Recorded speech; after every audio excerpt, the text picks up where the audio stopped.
부활의 아침 예배하는 여러분에게 주님의 은혜와 평강이 함께 하시기를 간절히 소망합니다. 오늘 말씀 초대교회의 첫 번째 위기, 초대교회의 첫 번째 위기라는 제목으로 말씀 전하겠습니다. 사도행전 1장부터 4장까지의 말씀에서는 이 초대교회가 흥왕하여지고 부흥한 것에 대한 기록이 가득합니다. 주님께서 부활 승천하신 후에 하나님의 우편에 앉으셨죠. 그리고 성령님을 제자들에게, 기도하는 제자들에게 부어주셨습니다. 오순절 마가다락방의 성령의 역사였죠. 그 역사적 사건의 의미가 무엇입니까? 교회가 시작되었다는 것이죠. 그래서 베드로가 설교할 때 놀랍게도 3,000명이 주께 돌아오는 역사가 있었다고 하였습니다. 또 이런 일이 있었죠. 은과 금 내게 없거니와 내게 있는 것으로 내게 주노니 나사렛 예수의 이름으로 일어나 걸어라 하면서 성전 미문 앞에 한 번도 나면서 걷지 못했던 안진뱅이가 일어나는 역사가 있었습니다. 하나님의 기적과 같은 역사들이 날마다 일어나며 초대교회는 점점 더 부흥하고 복음은 강력하게 예루살렘에 선포되었습니다. 유대 종교 지도자들은 이러한 기독교를 자꾸 박해했지만 그럼에도 불구하고 교회는 계속해서 성장해 나아갔고 숫자가 또 기록이 되어 있는데 남자만 5,000명이 되었다라고 하는 기록을 우리 앞부분에 기록되어 있습니다. 이런 좋은 분위기 속에서 갑자기 비극적인 사건 하나가 일어납니다. 오늘 우리가 읽은 본문인데 아나니아와 삽비라가 부부인데 같은 날에 죽음을 맞이한 사건입니다.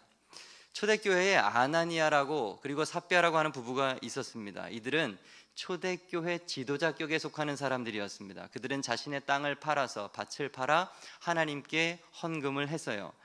당시 초대교회는 조금 오늘날 우리의 교회 모습과는 다릅니다. 오순절 성령 강림이 있은 후에 얼마나 놀라운 역사가 일어났습니까? 많은 타지에서 예배하기 위하여서 모여들었던 유대인들이 자신의 고향으로 돌아가지 아니하고 교회에 계속 머물러 있었던 것입니다. 숫자가 수천 명씩 계속 늘어가는 그런 시점에서 그들은 너무 많은 것이 부족했습니다. 당시 교회는 모든 물건을 서로 통용했다고 했습니다. 내 거, 너 거가 없고 다 똑같이 함께 나누어서 생활했던, 공동생활을 했던 그런 교회였던 거예요. 그러므로 재정적으로 누군가의 헌신과 도움이 반드시 필수적이었던 것입니다. 그래서 오늘 본문의 이 아나니아와 삽비라가 밭을 팔아서 하나님께 드린 그 예물은 굉장히 요긴하게 교회 운영에 쓰였을 것이 분명합니다. 그런데 문제가 뭐냐 하면 그들이 드리기는 들었는데 성령님을 속이고 밭을 판 것 가운데 일부는 감추고서 마치 전부를 드린 것 마냥 드렸다는 것이에요.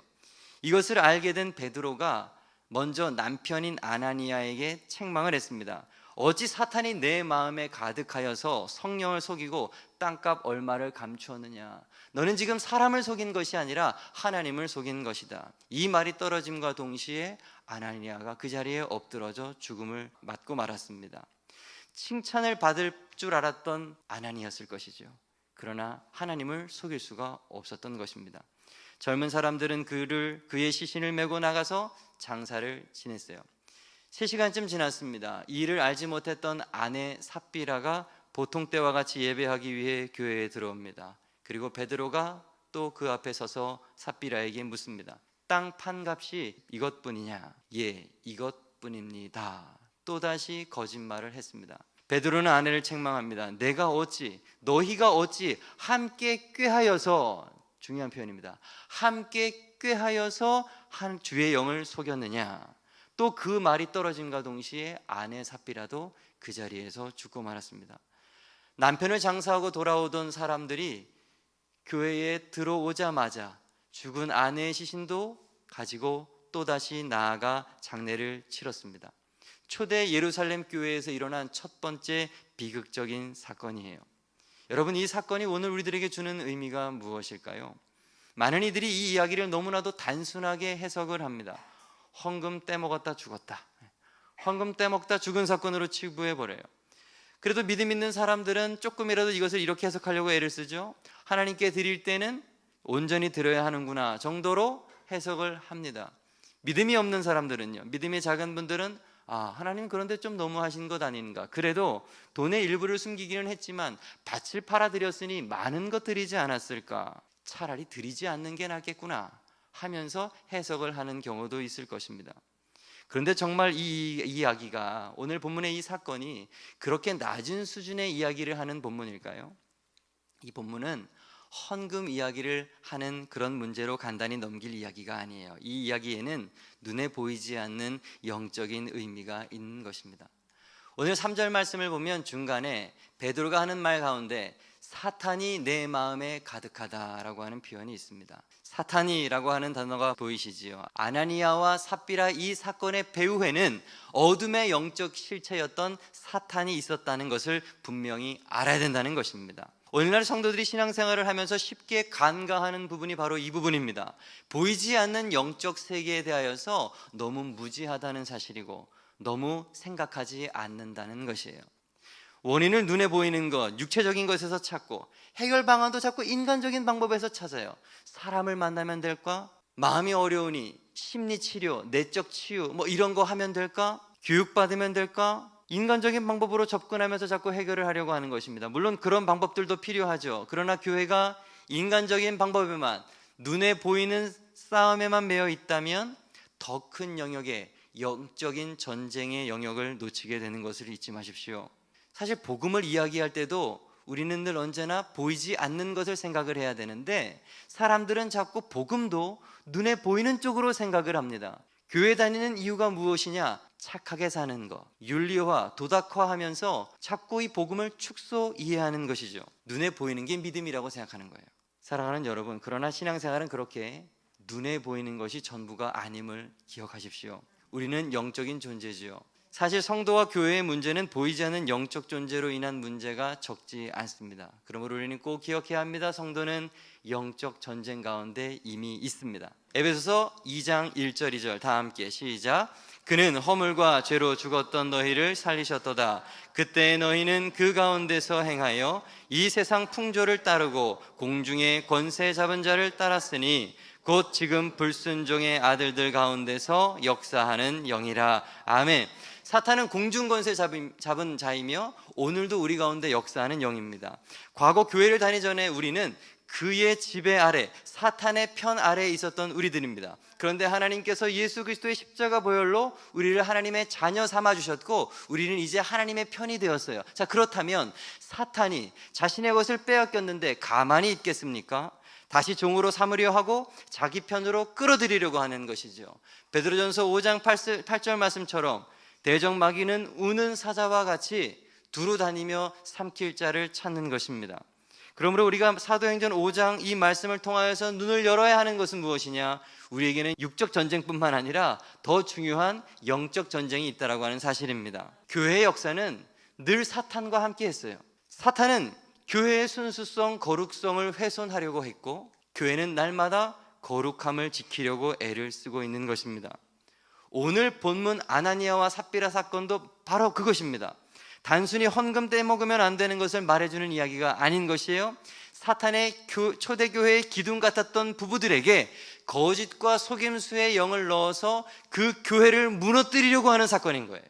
그런데 문제는 무엇인가 하면 사탄은 우리들의 눈에 보이지 않는다는 것이죠. 우리가 아는 것처럼 흰 소복을 입고 귀신처럼 나타나고 좀비처럼 피를 흘리며 나타난다면 우리는 다 피하겠죠. 그러나 마귀는 언제나 광명의 천사로 가장하며 나타납니다.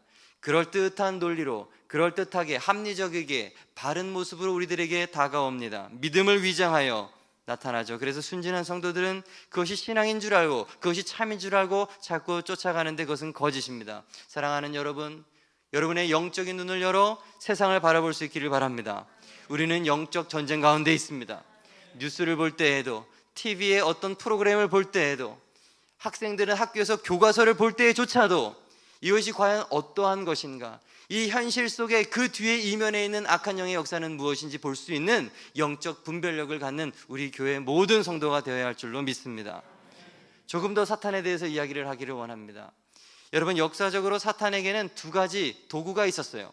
첫 번째 도구는 박해와 핍박입니다. 물리적인 힘으로써 강제적으로 성도들을 압박하면서 믿지 못하게 하는 것이죠. 못 먹게 하고 때리고 옥에 가두고 고문하고 죽이고 하는 것입니다.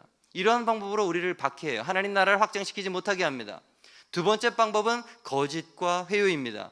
그럴듯하게 포장하고 비진리를 진리인 것 마냥 우리들에게 가르쳐 주어서 교회를 다니긴 다니는데 허탄한 것을 믿고 다니라고 하는 것입니다. 적당히 하라고 하는 것이지요. 십자가 지는 복음을 말하지 아니하고 편안하게 믿는 복음을 말하는 것입니다. 자기 부인이 없는 신앙, 혼합주의, 종교, 다원주의, 이러한 허탄한 세상적인 잘못된 논리들을 믿으면서 교회를 다니게 만드는 것이죠. 여러분, 이 두 가지 사탄의 도구 가운데 더 파괴적인 것은 무엇일까요? 당연히 두 번째, 거짓과 회유의 방법입니다. 마귀의 강력한 무기는 거짓말인 것입니다. 하나님께서 이상적으로 만든 공동체가 이 세상에 두 가지가 있었어요. 첫 번째는 에덴 동산의 가정이고, 둘째는 교회 공동체죠. 모두 하나님의 영광을 위해서 만들어졌습니다. 사탄이 하는 일은 무엇이에요? 하나님께서 만드신 그 아름다운 공동체를 파괴하는 것입니다. 가정을 파괴하고 교회를 파괴하는 것, 그것이 바로 마귀의 이 세상을 살아가는 목적이에요. 그래서 하나님께 영광을 돌리지 못하게 하는 것이죠. 구체적으로 볼까요? 에덴 동산에서 사탄이 뱀의 모습으로 하와에게 다가왔습니다. 그럴듯한 질문으로 하와를 혼동시키고 의심을 줍니다. 처음부터 하나님 없어 라고 아주 대놓고 협박하지 않아요. 여러분, 살짝 말을 바꾸고 거짓말을 합니다. 하나님이 참으로 너희에게 동산 모든 나무의 열매를 먹지 말라고 하시더냐? 언제 하나님이 모든 열매라고 그러셨습니까? 그렇죠? 그렇지 않으셨어요. 선악을 알게 하는 나무만 먹지 말라고 하셨습니다. 그랬더니 그 의심 섞인 잘못된 말에 여자가 뭐라고 대답을 해요? 먹지도 만지지도 말라고 했습니다. 여러분, 하나님께서 만지지 말라는 말은 한 적이 없습니다. 먹지 말라고 했지. 혼동이 오는 거예요. 여자가 또 말합니다. 죽을까 하노라. 죽을지도 모른다는 게 아니라 하나님은 정령 죽으리라 라고 말씀하셨는데, 말씀을 자꾸 조금씩 왜곡하죠. 말씀이 흔들린다는 것을 안 마귀가, 이 뱀이 결정적인 거짓말을 합니다. 결코 죽지 아니하리라. 최종 거짓말로 하와를 넘어뜨리고 아담을 넘어뜨리고 거짓말을 통하여 에덴 동산의 가정을 무너뜨렸습니다. 거짓말로 하나님의 공동체 가정이 무너졌음을 기억하십시오. 자, 중요한 것은 지금부터 교회도 마찬가지입니다. 하나님은 두 번째 아름다운 공동체를 이 땅에 세우셨습니다. 그것은 교회였습니다. 성령을 보내 세우신 교회, 그 교회도 사탄이 가만히 둘 리가 없지요. 파괴하려고 합니다. 이때에 쓰인 도구도 무엇입니까? 거짓말인 것입니다. 거짓말을 하고 수작을 부리고 있어요. 아나니아와 삽비라에게 거짓을 말하게 함으로써 교회 안에 악이 침투하도록 만드는 것입니다. 그런데 베드로를 통하여서 그것을 하나님은 막으시는 것이죠. 베드로가 이르되 아나니아야 어찌하여 사탄이 내 마음에 가득하여 내가 성령을 속이고 땅값 얼마를 감추었느냐? 거짓이 들어오지 못하도록, 죄와 악이 교회 안에 들어오지 못하도록 교회의 순수성과 거룩을 지키기 위하여서 하나님께서 베드로를 통하여 막아주신 사건이에요. 이것은 과한 행동이 아닌 거예요. 사탄의 가장 큰 속성은 거짓이라는 것을 잊지 마십시오. 요한복음 8장 44절 다 같이 시작. 그는 처음부터 살인한 자요 진리가 그 속에 없으므로 진리에 서지 못하고 거짓을 말할 때마다 제 것으로 말하나니 이는 그가 거짓말쟁이요 거짓의 아비가 되었음이라. 아멘. 마귀는 처음부터 거짓말쟁이, 거짓말의 시작, 거짓말의 근원입니다. 반대로 우리 하나님은요, 하나님은 진리이십니다. 그러므로 하나님은 거짓을 싫어하시는 거예요. 디도서 1장 2절 거짓이 없으신 하나님, 히브리서 6장 18절 거짓말을 하실 수 없으신 하나님. 전능하신 하나님인데 다 하실 수 있는데 딱 하나 못하는 거예요. 거짓말은 못하세요. 그분은 진리이시기 때문에 그렇습니다. 성부 하나님은 진리의 하나님이시고 성령은 진리의 영이시고 예수님은 진리 그 자체이신 것이에요. 사랑하는 여러분, 거짓말을 하게 되면 마귀를 추종하고 마귀를 닮는 일이 된다는 사실을 알으십시오. 그리고 거짓을 미워하셔야 됩니다. 마귀는 거짓말쟁이에요. 아주 교묘한 거짓말쟁이에요. 사탄은 우리들에게 큰 거짓말을 하라고 하지 않아요. 작은 거짓말, 요만큼만 하라고 이야기를 합니다. 성도들 가운데 10계명의 큰 죄악들을 막 범하면서 다니는 사람들은 없잖아요. 함부로 살해를 하거나 간음죄를 범하거나 그런 사람은 없어요. 그러나 성도들의 마음속에는 은근히 거짓말은 작은 죄니까 이거 정도는 범해도 되겠지라고 하는 생각을 가지고 있습니다. 작은 죄처럼 보이도록 만드는 것, 거짓말을 그렇게 보이게 만드는 것, 그게 바로 마귀의 전략인 것입니다. 마귀는 우리로 하여금 작은 죄를 짓기를 반복하게 합니다. 짓고 짓고 또 짓고, 죄를 연습하게 하고 죄와 친숙하게 만들고 결국에는 큰 죄악으로 무너지게 만들어버리는 것이요, 결정적으로 죽여버리고 마는 것이에요. 주변에 혹시 거짓말하는 사람이 보이십니까? 그렇다면 멀리 하십시오. 마귀를 닮은 사람이기 때문에 그래요. 혹 그 사람이 여러분이시거든 두려워하는 마음으로 회개하고 돌이키십시오. 이것은 영적인 문제이기 때문에 그렇습니다. 거짓말하는 것은 그냥 눈에 보이는 문제가 아니라 영적인 문제예요. 마귀를 닮는 것, 반드시 그 문제를 하나님 앞에서 해결해야 합니다. 진리에 속한 저와 여러분, 새생명 베다니 교회의 모든 성도 되기를 축복합니다. 그래서 성경에서 말하는 것처럼 예와 아니오로 증명되는 인생이 되기를 원합니다. 맨날 거짓말하는 인생이니까 구차하게 변명을 해야 되잖아요. 늘 진리로 살아가는 사람은 누군가가 의심할 때 나는 이것이야 라고 하면 그걸로 끝나는 거예요. 굳이 변명하지 않아도 되는 진리에 속한 사람이 되어야 되는 것이죠. 특별히 부탁드립니다. 무엇보다 거짓말을 하지 말아야 되되 자기 자신을 속이지 않는 여러분 되기를 바랍니다. 아나니아와 삽비라의 돈 숨긴 이 행위는 1차적으로 성령 하나님을 속인 행위였지만 둘째로 자기 자신을 스스로 속인 행위예요. 사실 오늘 아나니아와 삽비라 사건은요, 일어난 이 원인이 되는 사건이 있었습니다. 오늘 본문이 5장 1절부터 10절이지 않습니까? 그런데 바로 그 전의 이야기, 4장 맨 뒤 36절과 37절에 보면 이런 이야기가 기록되어 있어요. 구브로에서 난 레위족 사람이 있으니 이름은 요셉이라. 사도들이 일컬어 바라바라, 바나바라고 불렀다. 번역하라면 위로의 아들이라 하니 그가 밭이 있음에 팔아 그 값을 가지고 사도들의 발 앞에 두니라. 초대교회의 성도 가운데 일원 중에 요셉이라는 사람이 있었다는 거예요. 그 별명은 바나바. 여러분 바나바 잘 알죠? 그 바나바예요. 이 바나바, 나중에 안디옥 교회의 수장이 되는 그 바나바. 이 바나바가 위로의 아들이라고 별명을 가지고 있을 정도로 사람들을 살려주고 위로해주는 그런 사람이었습니다. 그런데 여러분 놀라운 것은요, 이 바나바가 누구냐 하면 마가다락방 아시죠? 그 마가의 삼촌이에요. 마가다락방은 120명이 들어갈 만큼, 초대교회의 처소가 될 만큼 넓은 집이었습니다. 그러니 마가가 집안이 부자였을까요? 부자였을까요? 부자였어요. 그 집안 자체가 부자예요.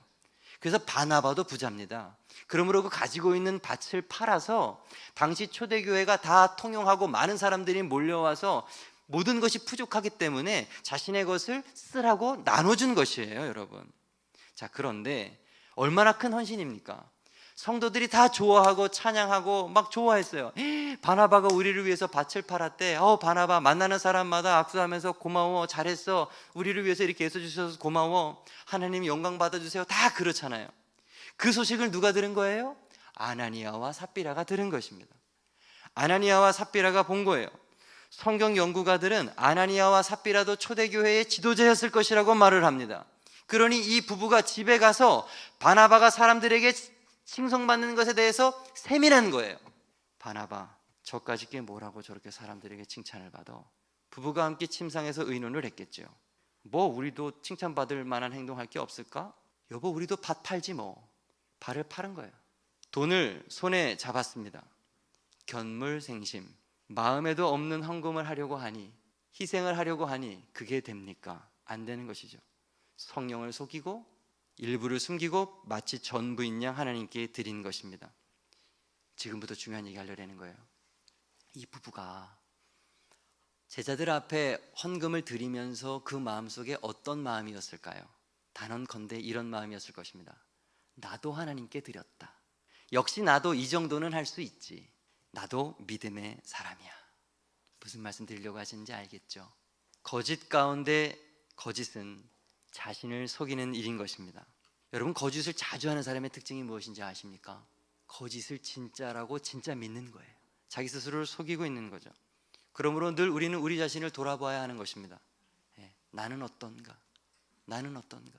특별히 신앙에 있어서 나도 하나님 앞에서 신실한 사람이라고 거짓말하고 있지 않은가? 이 정도 되면, 이 정도면 나는 목사니까 뭐 이런 생각을 갖고 있는 것은 아닙니까? 우리가 이렇게 자꾸 내 자신을 속이는 이유는 하나님에 대한 잘못된 오해 때문에 그렇습니다. 하나님이 무언가를 행하는 것을 보이는 하나님이라고 보는 거예요. 구원론에 대한 왜곡이 있는 것입니다. 내가 하나님께 무언가를 해야 하나님이 기뻐하실 거야 라고 하는 잘못된 생각. 아나니아와 삽비라도 자신들이 밭을 팔아야 사람들도 나를 인정해주고 하나님도 나의 믿음을 인정해 주실 거라고 하는 생각했던 것이에요. 여러분, 하나님을 위해서 어떠한 것을 하려고 하지 마시고 그런 것을 함으로써 사람들에게 하나님께 인정받으려고 해서는 안 되는 것입니다. 아무것도 하지 못해도 진심으로 하나님을 사랑하는 있는 그대로의 모습으로 주님께 나아갈 수 있는 저와 여러분들이 되기를 간절히 소망합니다. 한국교회의 그동안의 문제가 무엇인가? 너무 사명 중심의, 사명단체처럼 일 중심으로 교회를 운영했다는 거예요. 일하는 거, 그것만 강조하다 보니까 가장 중요한 본질을 잃어버렸습니다. 있는 그대로 하나님 앞에 나아가 하나님을 그저 사랑하는 것, 그것을 잃어버렸어요. 이것을 하고 저것을 하고 행사는 너무너무 잘해요. 그런데 사랑하는 걸 어떻게 하는지 몰라요. 하나님을 사랑하는 우리 교회 되기를 소망합니다. 그것도 거짓 없이 있는 그대로의 모습으로 말입니다. 하나님은 여러분이 무엇을 했는지를 보는 하나님이 아니세요. 하나님은 우리를 구원하셨을 때 우리를 어떤 일에 써먹으려고 구원하시는 게 아니에요. 부모가 자식을 낳아서 어디에 써먹을까 생각합니까? 첫째 낳았으니까 이렇게 써먹고 둘째 낳았으니까 이렇게 써먹고 그렇게 자식을 낳는 사람이 없듯이 하나님도 우리 성도들을 그렇게 행함 때문에, 어떤 목적 때문에 우리를 구원하지 않으신다는 사실이에요. 꾸미지 말고 정직하게 주님 앞에 나아가는 우리가 되기를 원합니다. 아나니아가 바나바를 보면서 시기하는 마음에 들었다면 진솔하게 하나님 앞에 나갔어야죠. 하나님, 제 마음속에 시기하는 마음이 있습니다. 이 마음을 어떻게 할까요? 주님 용서해 주세요. 제가 진실로 주님 사랑하기를 원합니다. 밭을 판 후에 헌금을 드리면서 불순한 마음이 그 마음에 있다면 솔직하게 고백을 해야죠. 하나님 제게 아까운 마음이 있습니다. 주님 사랑하는 마음 주십시오. 일부밖에 드릴 수 없는 저를 불쌍히 여겨주시고 이거라도 받아주십시오. 하나님께서 그거 안 받으시겠습니까? 그러한 진실한 마음이 우리들 가운데 있기를 바랍니다. 저는 지도자의 자격이 없습니다. 저는 아직 믿음이 없습니다. 저는 아직 부족합니다. 이러한 진실한 마음으로, 거짓 없는 마음으로 주께 나아가기를 소망합니다. 마지막으로 한 가지만 더 나누기를 원합니다. 아나니아와 삽비라 사건을 통해서 궁극적으로 나타났던 결과들이 있었습니다. 아나니아가 죽은 후에 어떤 일이 있었는가? 그 일을 듣는 사람마다 크게 어떻게 했다? 두려워하더라. 11절, 삽비라 아내가 죽은 후에도 온 교회와 이 일을 듣는 사람들이 다 크게 두려워하더라. 하나님을 두려워해야 하는 것입니다. 이것이 하나님께서 오늘 아나니아와 삽비라를 통해서 의도하신 거예요. 교회의 순수성, 교회의 거룩성을 지키고 성도들로 하여금 하나님을 경외하는 성도들로 만드는 것, 그게 오늘 사건이 주는 교훈인 것입니다. 오늘날 한국교회가 상실한 것 가운데 하나는 하나님을 두려워하는 태도인 것입니다. 사실 시대가 그러죠. 포스트 모더니즘, 진리가 없는 시대, 모든 권위가 다 파괴된 시대, 아버지의 권위가 없고 선생님의 권위가 없고 상사의 권위가 없죠. 교회에서도 말씀의 권위가, 목사의 권위가 없습니다. 혹시 여러분들 가운데 때가 어느 때인데 목사님 권위라고 말하냐고 불편한 분이 계실지 모르겠습니다. 저는 지금 권위주의를 말하는 게 아니라 권위를 말한다는 것을 기억하십시오. 권위주의는 사라져야 합니다. 그러나 하나님이 주신 질서, 권위는 세상 끝날까지 있어야 하는 것이에요. 친구 같은 아버지도 중요하지만, 아버지와 같이 편안한 아버지도, 하나님도 중요하지만, 이 세상을 창조하시고 심판하시는 공의로우신 하나님을 우리는 반드시 알아야 하는 것이죠. 이사야 29장 13절 다 함께 시작. 주께서 이르시되 이 백성이 입으로는 나를 가까이 하며 입술로는 나를 공경하나 그들의 마음은 내게서 멀리 떠났으니 그들이 나를 경외함은 사람의 계명으로 가르침을 받았을 뿐이라. 아멘. 사람의 소리를 듣고 머리로는 그래 하나님 두려워해야지, 하나님 경외해야지 알면서 입술로는 그렇게 말하지만 정작 하나님을 멀리 떠나 있고 두려워하는 마음이 없다. 이사야 선지자의 호통치는 소리인 것입니다. 하나님은 사랑의 하나님이시기도 하시지만 공의의 하나님이십니다. 선악을 심판하시는 무서운 하나님을 바라볼 수 있기를 바랍니다. 오늘 말씀 정리하도록 하겠습니다. 오늘 초대교회의 첫 번째 위기, 첫째, 성도는 영적 전쟁 가운데 있습니다. 눈에 보인 현실의 문제만을 두고 싸우지 않기를 바랍니다. 그 속에 악한 마귀의 역사를 볼 수 있는 영적 분별력이 있기를 소망합니다. 둘째, 마귀의 강력한 무기는 거짓말입니다. 거짓말을 너무너무 싫어해야 합니다. 꼭 마음에 새기십시오. 이 문제는 반드시 해결해야 합니다. 셋째, 자신을 속이지를 말아야 합니다. 무엇보다도 있는 그대로의 모습을 가지고 여러분 스스로의 믿음을 돌아보셔야 하며 하나님께 나아가시기를 바랍니다. 가면 쓰지 마셔요. 하나님은 속지 않으시는 분이십니다. 넷째, 하나님을 두려워해야 합니다. 가깝고 좋으신 하나님이심은 분명하지만 그와 동시에 가깝고도 먼 하나님을 반드시, 양면성을 반드시 우리는 알아야 바른 신앙인으로서 하루하루 살아갈 수가 있습니다. 말씀을 기억하는, 그래서 이 한 주도 승리하는 삶을 살아가는 우리 모두가 되기를 간절히 소망합니다.